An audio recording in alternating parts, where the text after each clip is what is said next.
Zach, you fat piece of shit, you almost made me cry. What is up, Skankfest South? This is it, we fucking did it. We ain't fucking around. Before this night is over, we will kill at least 3 of you. And by the numbers of it all, that means that we've actually done better than Astrofest. There's only like 1,500 people here, so that's the goal. Look, this is gonna be great. This dais is fat, and I'm really happy that they survived COVID to be here, all of them. It's pretty incredible. Zac, the Roast Master General, how great is he? Zac looks like Dan's sister's corpse.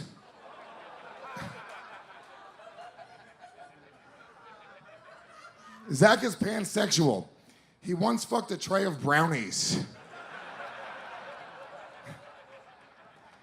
Zac does a circus sideshow where he lets fans staple his face. Hey, Zac, why don't you let a doctor staple your stomach? Zac, Big J, and Bobby Kelly are here to prove that white men also can't breathe.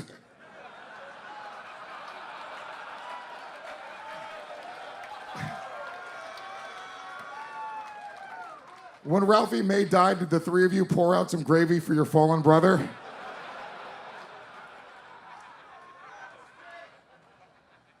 Zac looks like he measures all of his clothes with fruit by the foot. Speaking of fruit by the foot, Tony Hinchcliffe is here. And I think I'm speaking for everyone when I say someone should grab this fruit by the foot and tie him to the back of a pickup truck.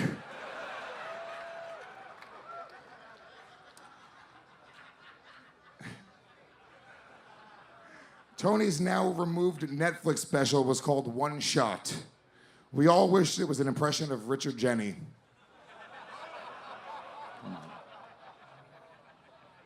If I've learned anything from Tony Hinchcliffe, it's that Joe Rogan has terrible taste in comedy. Tony hosts a popular podcast called Kill Tony.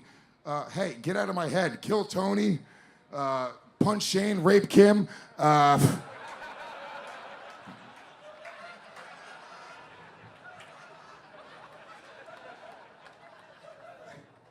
I was first introduced to Tony by Jeff Ross, but in Jeff's defense, he thought Tony was a 12-year-old girl. Tony, where's your slave, David Lucas? What happened to him? He's running late. Yeah.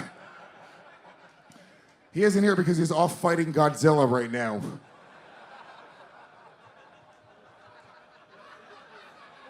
David Lucas looks like he picks cotton candy. David Lucas does 1 minute on Kill Tony every week. We all wish that he'd do 8 minutes and 46 seconds on the sidewalk.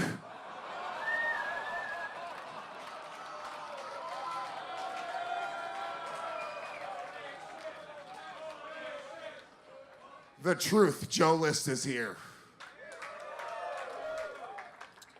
Joe List features for Louis. The only thing worse than forcing women to watch you jerk off is forcing her to watch Joe List open for you.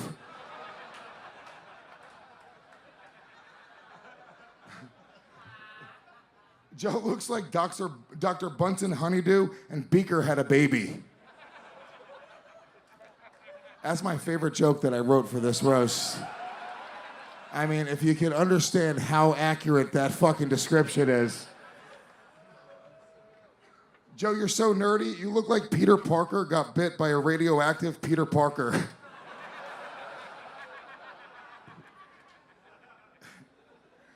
Joe's not even smart. He looks like a nerd, but he's not smart. He looks like he would shoot up the wrong school. Some see you getting herpes as a tragedy. I see it as an inspiring underdog success story.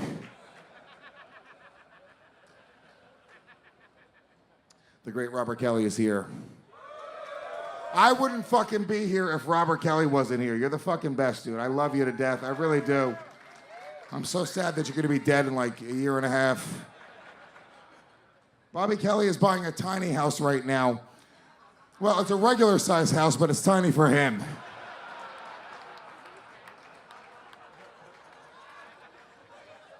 Bobby Kelly is currently sitting on a tiny couch. On a tiny stage. At a tiny comedy festival.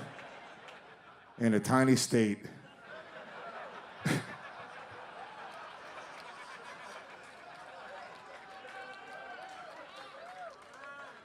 Bobby, when you die, they're gonna have to burn down your house to avoid embarrassing your family. I've never seen a fireman use the jaws of life just to get someone out of a house. Oh, by the way, Bobby, congrats. Congrats on the new iPhone having 3 cameras. It's so cool that you can finally take selfies. Bobby used to be a hot man, but now he just looks like an obese baby. In the medical world, he is what is known as a Benjamin Glutton. This is a famous story Bobby tells on podcasts, so I'm not even making fun of him, but this is true, when he was younger, he once sucked a dick for a steak. Imagine what Dan Soder's sister to get her T-bone.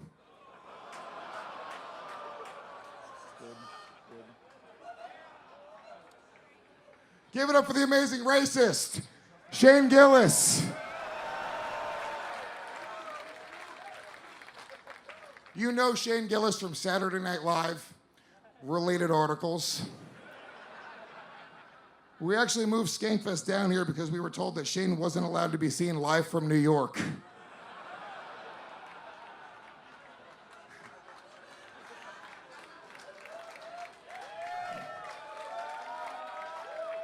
Isn't it ironic that Shane now has to live in a van down by the river? Fuck.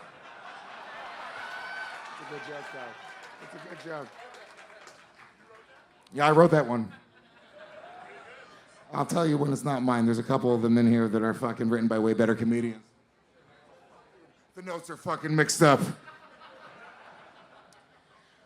Shane said he was always a Mad TV guy. For him, being a Mad TV guy is when he's watching football players kneel during the national anthem. That wasn't me. Thank you, Eli Sayers. You fucking rule, bro.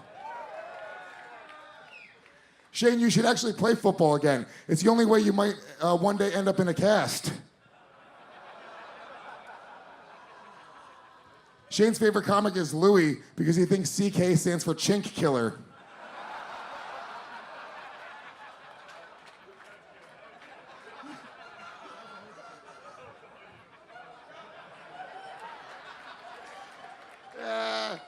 Shane and Soder are so big and goofy, when they stand together, it looks like they're doing an impression of Rebecca Trent's tits.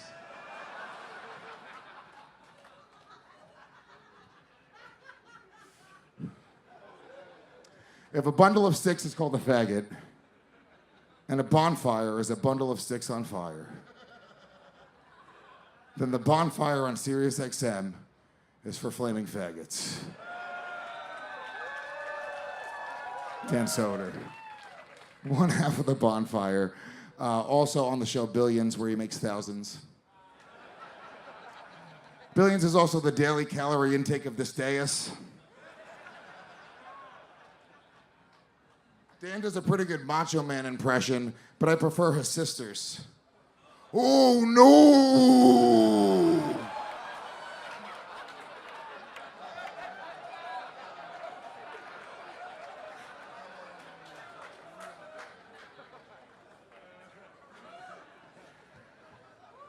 You know, the COVID rules say you have to stay 6 feet apart from everyone you love. So Dan didn't have to change anything.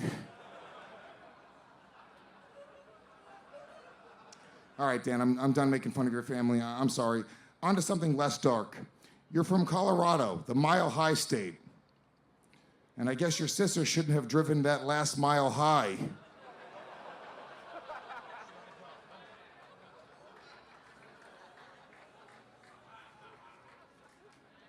The great Kimberly Congdon is here. My ex, I'll love her to the day that I die. She's the best. One shot is the name of Tony Hinchcliffe's special. 8 shots is what I had to take in order to fuck Kim Congdon the first time. You know, Kim talks a lot about catching me cheating, but she fails to mention all the times that she did not catch me cheating.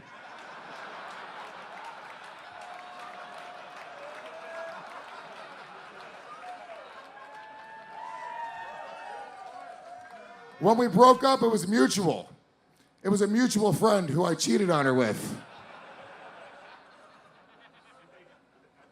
I made her so angry that she now does BJJ. That just means she blows a guy with a stutter.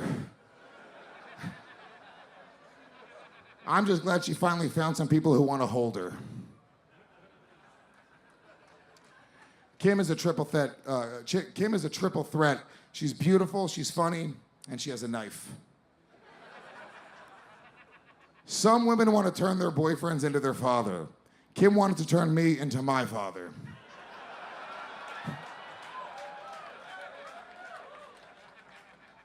My brother Big J Oker said, I love you, dude. I love the fact that we literally put together the best roast of fucking nobodies in the world. It's incredible, dude. I really do love you. Big J, I know a lot about Big J, and I'm gonna keep it fucking, I'm not gonna go too deep here, because I do love you, and I don't wanna hurt your feelings, because you are a sensitive bitch. Dude, if I attacked Big J's fucking frosted tips on his hair, he would fucking not speak to me for a week. So we're gonna keep it very surface level, okay? Big J loves new metal. New metal is also what we had to install on the stage so he could be here tonight.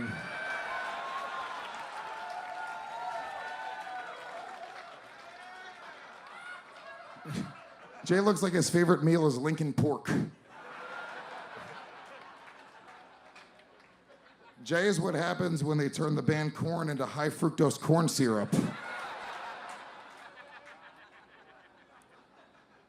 Jay eats a lot, obviously, and I've eaten a lot with Jay. Do you want to know how fast Jay eats? He still has fingers on his gloves before he starts.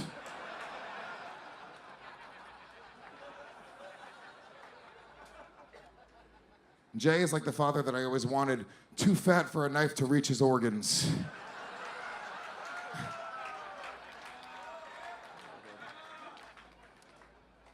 Last but not least, Ari Shaffir.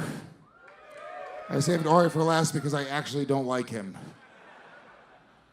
Ari sucks so much that Joe Rogan replaced him as his best friend with Brendan Schaub.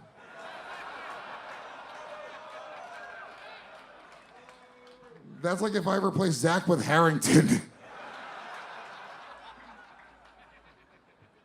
Ari Shaffir, or as I like to call him, the diarrhea of Anne Frank. Ari only showed up tonight because he heard he can get a silverback. David Lucas. Ari does yoga, but Kim Congdon is a downward-facing dog. I'm sorry. Ari really does a lot of yoga. I wish his family would have just said, nah, I'ma stay in Auschwitz.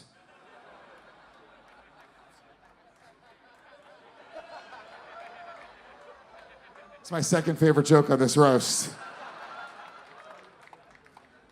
Ari's asshole looks like Gianna Bryant after the crash. Look, listen to me, I really mean this. This has been the fucking most fun weekend of my life. I really mean that. We put together the fucking craziest comedy festival in the world. Nobody does it like we do it. Everyone at home right now is watching. They're jealous. They want to fucking be here right now. You guys are the ones who came out and did it. I love you from the bottom of my heart. This fan base is my fucking fuel. You guys are the best fans in the fucking world. You guys are the best friends in the world. Thank you so much. Good night, Skankfest.